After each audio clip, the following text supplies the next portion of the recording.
Fiquei em Curitiba, e lá em Curitiba um amigo me fala de uma outra médica que ele tinha conhecido. Aí fui conhecer essa médica, e essa médica me fala dessa equipe de São Paulo. Ela falou, olha, Lu, eu acho que para você agora não seria interessante fazer mais uma embolização. Tinha que fazer alguma coisa maior. Fala com o Dr. Francisco e tal, que ele tem uma equipe que só faz isso em São Paulo. Que aí eu descobri que tinha uma clínica aqui que só tratava malformação arteriovenosa, ou malformações vasculares, que é o meu caso. Aí eu fiz uma consulta, uma videochamada com ele, e ele disse, olha, eu vou ver teus exames e tal, mas eu vou te passar para o Dr. Dove Goldenberg, que é o cirurgião plástico que trabalha conosco, e ele faz 20 anos que ele trata anomalias vasculares. Os dois são membros do Conselho Internacional de Anomalia Vascular. Teu caso para eles deve ser, assim, uma loucura, tipo... eu acho que sim. E aí, quando ele falou do Dr. Dove Goldenberg, eu falei, nossa, o Dr. Dove Goldenberg, eu já tinha feito live com ele. Ele tinha me encontrado no Instagram, nós tínhamos combinado um café no aeroporto, no dia que eu estava chegando, ele estava saindo em Curitiba. Então eu já conhecia, eu sabia do que se tratava, eu já tinha passado muito paciente para o Dr. Dove, mas eu nunca tinha chegado como paciente porque eu pensava que não tinha como fazer alguma coisa por mim. Ou que se eu fosse tentar, eu ia morrer na sala, né? Mas aí naquele momento eu falei, não, tudo conspirou tão a favor, eu falei, é Deus colocando o dedinho para fazer tudo certo. Eu falei, então eu tenho que consultar com eles, eu não vou fazer essa cirurgia aqui em Curitiba, eu vou ver com eles antes. E aí marquei tudo, estava tudo organizado para eu vir para São Paulo fazer a consulta, né, para ver o que nós faríamos. E eu viria na quinta-feira. Na quarta-feira eu iria para Curitiba sozinha de carro para embarcar para cá. E na terça-feira eu estava trabalhando na Câmara. Eu estava, inclusive, no celular e eu senti as minhas pernas esquentarem. Quando eu olhei... Eu estava menstruada no dia ainda, nossa, né, esquentou, pensei que aconteceu alguma coisa. Quando eu olhei, aquele lugarzinho que tinha sangrado tinha feito uma crostinha. Aquela crostinha tinha soltado e era um jato de sangue. Eu só posso comparar aquele jato de sangue como quando você vai fazer xixi, você está muito apertado e você faz xixi, Jura? Com essa com força? Pressão e não é fininho. Era grosso, assim, era espesso. Na hora eu tentei colocar a mão para tentar segurar e eu lembro que eu cheguei na porta da minha sala, já tinha uma colega na frente, um colega do lado e eu disse, eu tô morrendo. Porque foi o que eu senti, eu tô morrendo. E vai ser difícil eu falar isso porque eu não falei sobre isso ainda. E aí eles vieram com toalhas e tal, mas as toalhas não seguravam. Era muita coisa. Era muita coisa. Aí me levaram para o Hospital Mangueirinha. A nossa cidade é bem pequena, é uma cidade de 17 mil habitantes. Eu fui tratada como uma princesa, mas nós não tínhamos recursos. Então o que eles fizeram lá foi fazer um curativo compressivo, depois eu te mostro uma foto, foi um capacete inteiro. Ele fez aquele curativo compressivo, foram 5, 6 enfermeiras em volta e o médico, e aí me encaminharam para Pato Branco, onde eu tenho acompanhamento de um vascular incrível, que é o Eduardo Guérios. O pai e o filho, os dois me atendeu. Eu era paciente do pai, agora eu sou paciente do filho. E eu fui encaminhada para lá, fui de ambulância, minha mãe foi comigo. Quando eu cheguei lá, e já chegou meu pai, meu irmão, os tios, todo mundo lá, e eu só sabia me despedir de todo mundo.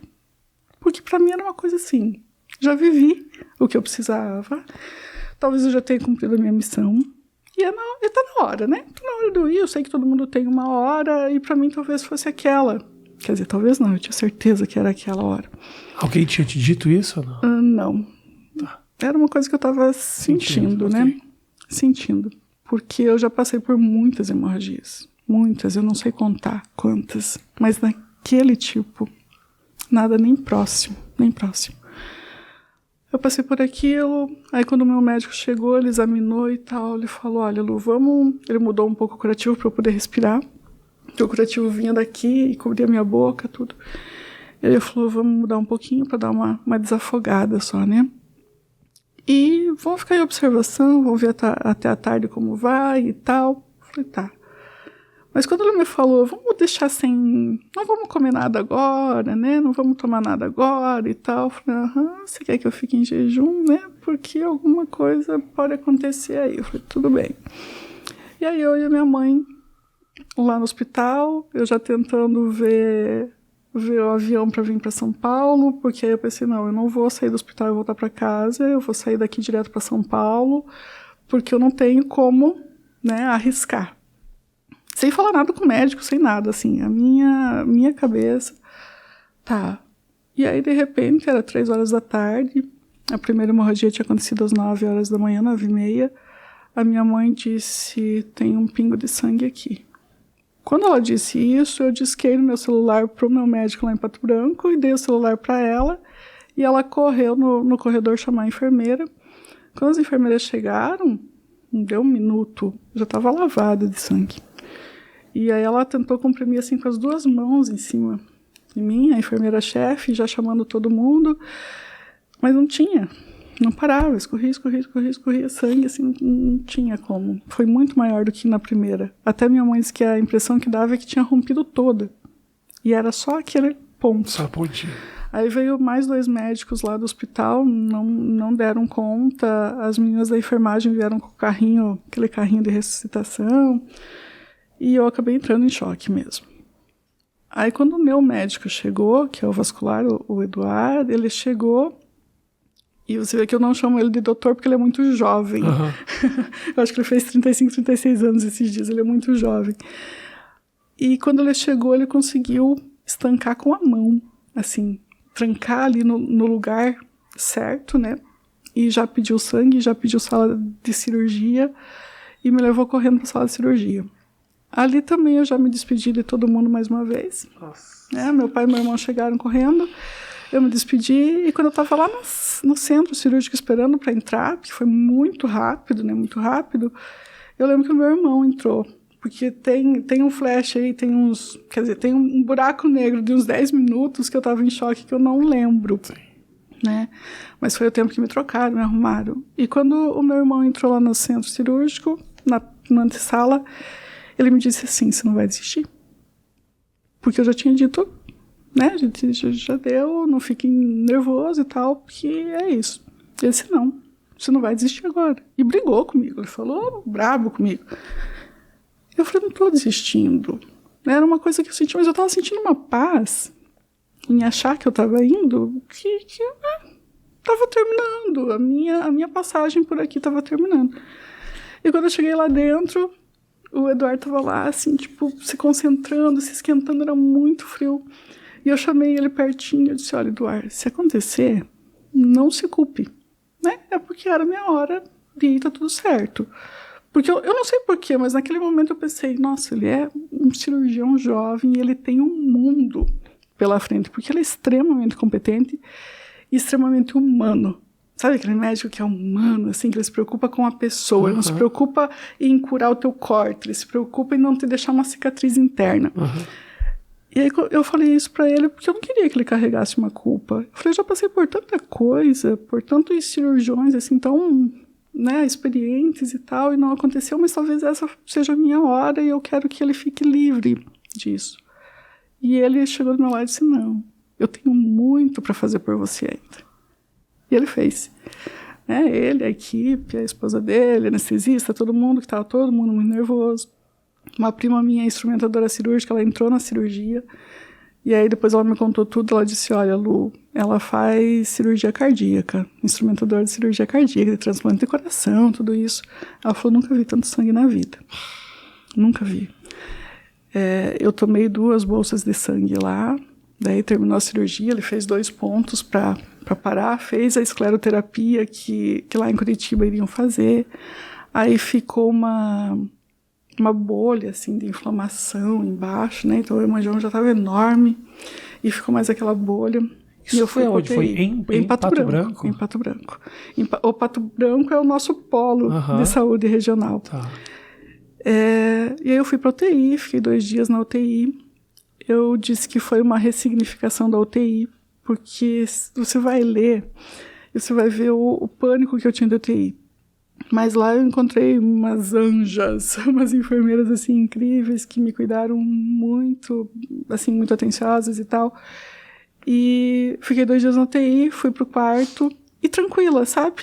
Assim, sem ansiedade, tranquilinha. Fui pro quarto, minha mãe ficou comigo o tempo todo, ela só foi para casa um dia para arrumar as roupas e tal, pra gente vir para cá. Uhum. Aí uma prima ficou comigo lá. Lá eu fiquei muito bem cuidada, assistida, porque a família inteira é de Pato Branco, então todo mundo levando uma comidinha, um docinho, uma coisinha pra Lu, aquela coisa toda tratada como a bonequinha da família, como eu sempre fui. Mas aí o Eduardo já entrou em contato com o Dr. Dove aqui, porque eu falei pra ele, eu quero ir pra São Paulo. Uhum. E ele me apoiava muito nessa vinda para São Paulo. Ele sabia da expertise do doutor daqui? Ele já conhecia, né? Eu já tinha contado tudo para ele que estava acontecendo.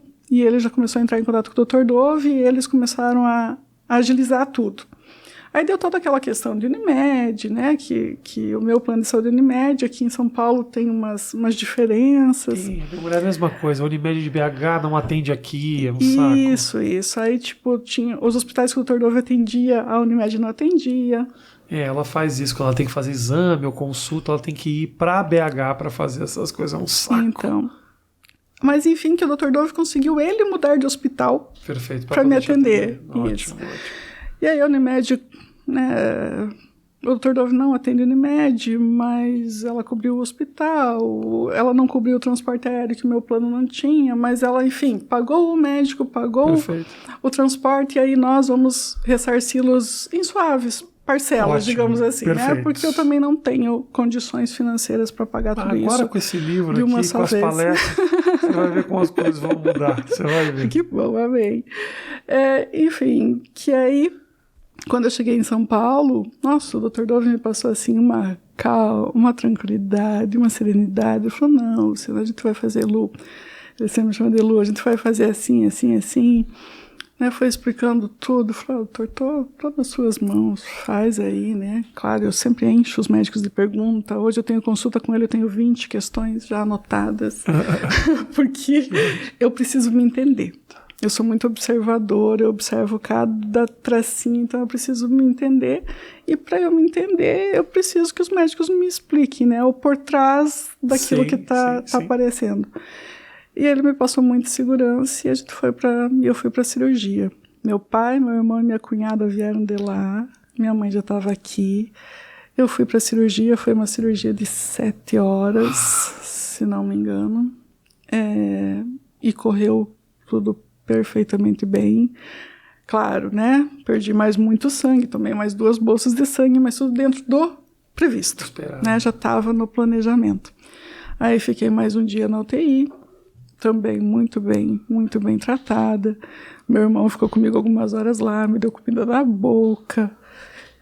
Isso é difícil. Eu imagino, querida.